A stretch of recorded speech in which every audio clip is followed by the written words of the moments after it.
si Carlo.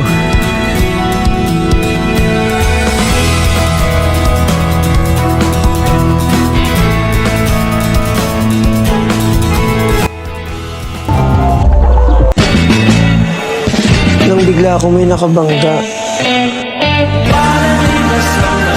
Yung mga tingin niya sa akin, parang may mga bigla akong naalala.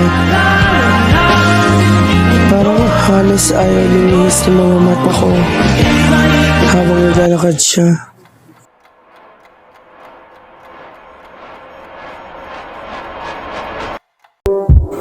Hi, saan ka na ba?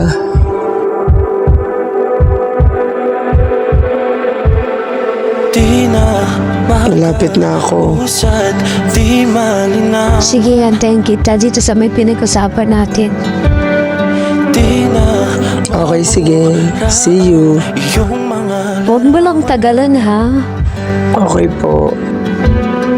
Di alam kung saan tutungo ang mga habang patalikod naghihingalo. Ang lapis na ginamit sa kwento nating naudlot. Iba yung pakiramdam kapag kasama mo yung taong mahalaga sa'yo at yung taong nagpapasaya sa'yo. Tila ba'y parang mga tubig na nagpapahiwatig. Ako'y oo na oo sa kanyang piling. Tila ba'y ayoko na matapos ang araw na ito nang hindi ko siya kasama.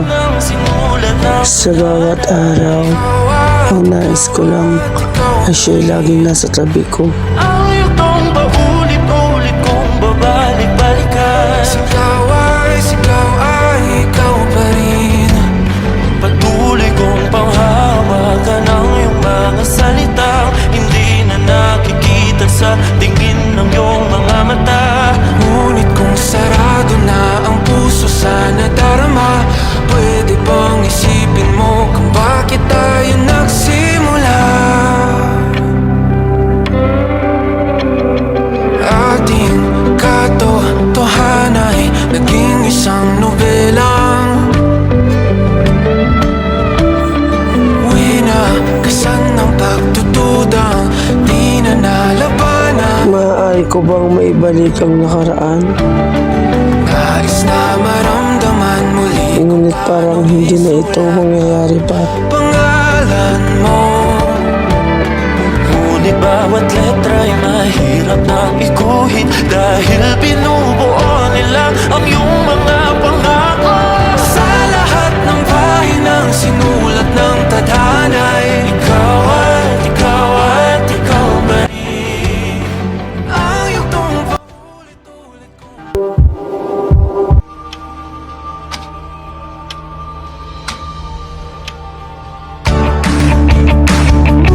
Ako nga pala si Kat. Kasama ko ngayon ang aking bagong boyfriend. Siya si Enrico.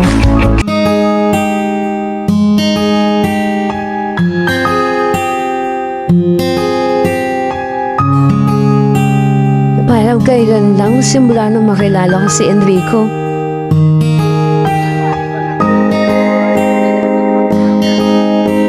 Halos lahat ng mga taong malalapit sa akin, knows niya.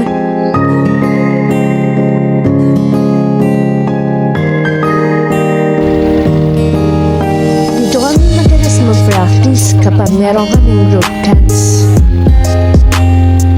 Madalas sinaantay namin makaalis yung ibang jeep. Parking ang kasuso ng mga jeep.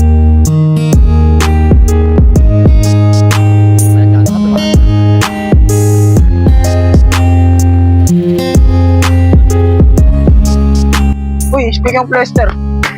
Ah, Okay. game na. Game mo. Okay.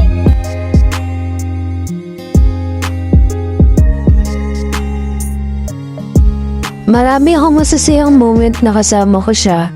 Yung tipong naglalaro kaming pambata. Nakikisabay pa rin siya. Hindi lang ako makapaniwala na meron palang taong makakaintindi at makakaunawa sa akin. Sabi ko sa sarili ko, ayoko na magmahal. Ayoko na masaktan. Pero nung dumating siya sa buhay ko, marami nagbago at marami akong napatunayan. Na lahat tayo may darating isang tao sa buhay natin na nakalahan para sa atin.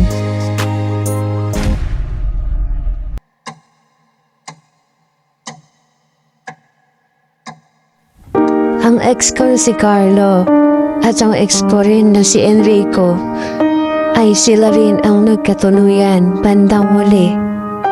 Sa buhay nga naman, may mga bagay na nangyayari na hindi natin inaasahan. Hindi ko nga akalain na ang dalawang ex ko ay magkakatuluyan. Pero ganun pa man ang nangyari, masaya ako sa kanila at masaya na rin ako sa buhay ko ngayon. Ngayon, kasalukuyang kasama ko na ang aking asawa at ang aking pamilya. Congratulations pala sa inyong dalawa. At ngayong kasal na kayo, mabuhay kayo na mapayapa.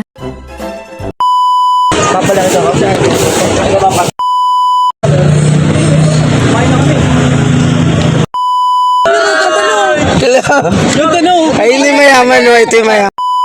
Ito. Kaya naman bago pa ako maubos,